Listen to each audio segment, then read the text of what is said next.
Assalamualaikum warahmatullahi wabarakatuh. Semangat pagi, salam planters dimanapun kita berada. Kembali lagi bersama saya Muhammad Zandio Fahli. Nah, kali ini kita membicarakan modul yang terakhir, yaitu modul fungsional.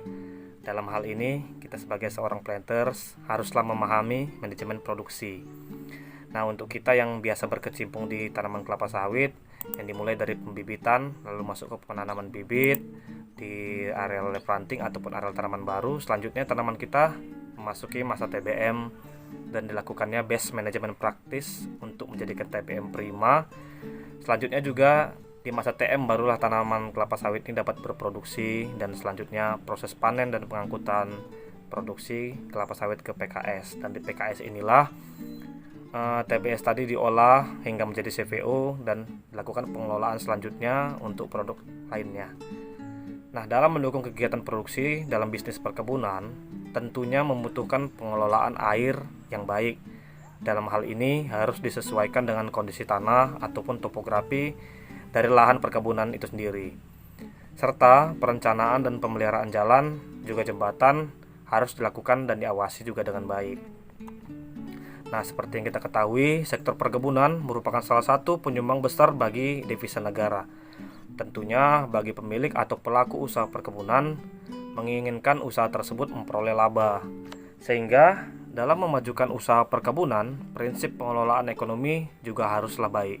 Dalam hal ini, umumnya kita akan diberikan sebuah anggaran yang di dalamnya harus dikelola dengan baik, meliputi tenaga kerja, biaya pemeliharaan, biaya pemupukan, dan biaya produksi yang diakumulasikan pada harga pokok produksi, sehingga harga pokok produksi harus sesuai dengan anggaran yang ada dan tentunya berujung pada keuntungan untuk perusahaan.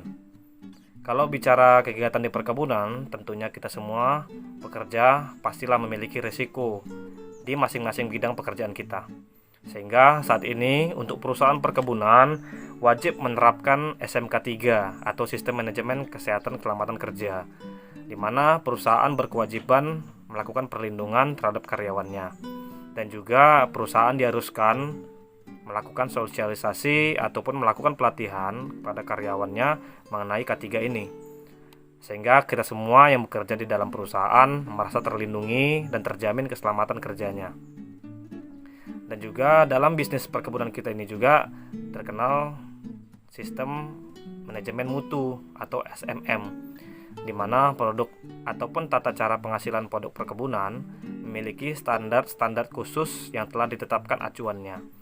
Dalam hal ini diatur dalam ISO 9001/2015 yang berisi persyaratan bagaimana organisasi harus mengendalikan berbagai proses yang dapat mempengaruhi baik langsung maupun tidak langsung.